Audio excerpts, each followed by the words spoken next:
Welcome to steno dictation. Dictation 5 second बाद शुरू होगा। स्टार्ट। यह स्वागत योग्य है कि केंद्र सरकार डाटा संरक्षण नियमावली को अंतिम रूप देने के पहले जनता के सुझावों से अवगत होना चाहती है। इसी दृष्टि से उसने इस नियमावली का मसौदा जारी किया है।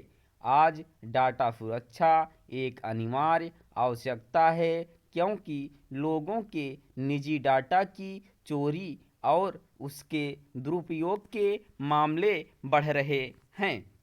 कई बार तो सोशल मीडिया कही जाने वाली इंटरनेट कंपनियां ही इस डाटा का दुरुपयोग करती हैं।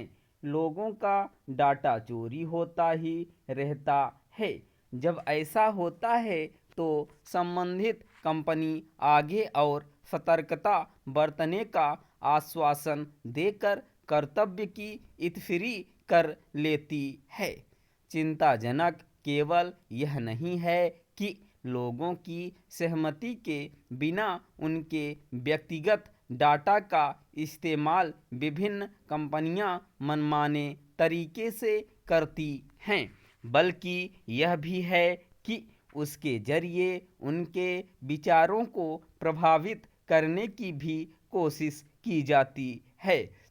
ऐसे में ऐसी कोई व्यवस्था बननी ही चाहिए जिससे लोगों को यह पता चल सके कि इंटरनेट कंपनियां उनकी व्यक्तिगत जानकारी का इस्तेमाल किस तरह कर रही हैं।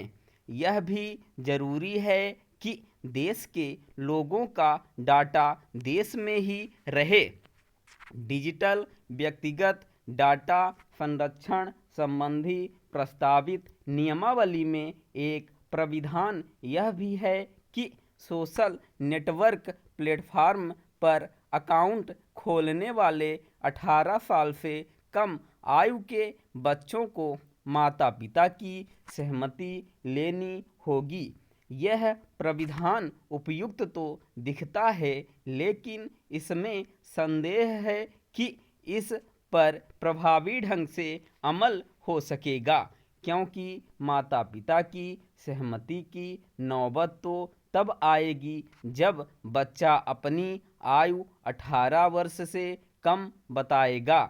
यदि वह ऐसा नहीं करता और अपनी उम्र 18 वर्ष या इससे अधिक बताता है, जिसकी संभावना भी है, तो बहुत आसानी से सोशल नेटवर्क प्लेटफॉर्म पर अपना अकाउंट खोलने में समर्थ हो जाएगा। यह किसी से छिपा नहीं कि ऐसे प्लेटफार्मों पर बहुत सी सामग्री ऐसी होती है जो बच्चों के लिए उपयुक्त नहीं होती। ऐसे प्लेटफार्म बच्चों के स्वाभाविक विकास में बाधक बनने के साथ ही उन्हें मोबाइल का लती भी बना रहे हैं। इसके चलते ही ऑस्ट्रेलिया ने अभी हाल में बच्चों को सोशल मीडिया के दुष्प्रभावों से बचाने के लिए यह कानून बना दिया है कि कोई भी सोशल नेटवर्क प्लेटफॉर्म 16 वर्ष से कम आयु के किसी बच्चे का अकाउंट नहीं खोल सकता। यह बहस का विषय है कि क्या भारत को भी ऐसा करना चाहिए। इस बहस के बीच यह भी समझा जाना चाहिए कि बच्चों को सोशल नेटवर्क साइट्स के दुष्प्रभावों से बचाने की जिम्मेदारी केवल सरकार पर नहीं डाली जा सकती। यह जिम्मेदारी अभिभावकों को खुद भी उठानी होगी।